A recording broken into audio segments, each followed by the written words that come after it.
চোতালত অকলে বহি আছে। সাংঘাতিক দেই এই পৰিৱেশটো আমি জীৱনত কেতিয়াও নাপাহৰোঁ আমাৰ ঘৰৰ মানুহে। আৰু দাদা শুই থাকিলে আমি শব্দ নকৰোঁ কেতিয়াও ঘৰত।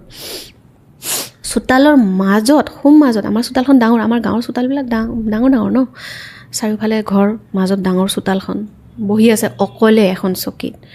ওপৰৰ ফালে চাই নাজানো কি ভাবি আছে, আমি কোনো যোৱা নাই কাষত। ঘপকৈ মাতিছে, পাঞ্চনা। মই বোলো দাদা কওক, এফালে আহ কৈছে। মই কৈছোঁ হয় ৰুটি খাবলৈ বিচাৰিব, নহ'লে কিবা এটা ক'ব গানৰ কথা, নাইবা ক'ব ওলাব হৈছেনে, কিবা এটা সুধিব মুঠতে। মই ক'লোঁ কওক দাদা, এনেকৈ কৈছে মইতো বুঢ়া নহমেই। বোলো আপোনাক আমি বুঢ়া হ'ব দিম নেকি? বুঢ়া হ'ব নিদিওঁ এনেও, আপুনি আমাৰ কাৰণে যেনেকৈ আৰু সেনেকৈ থাকিব, বুঢ়া কেনেকৈ হ'ব মানে। মই ঘপকৈ পৰি আৰু মৰি থাকিবলৈ মন নাই বুজিছা। বোলে হে কিনো কথা কৈ আছে আপুনি, হ'ল কি আপোনাৰ এনেকৈ।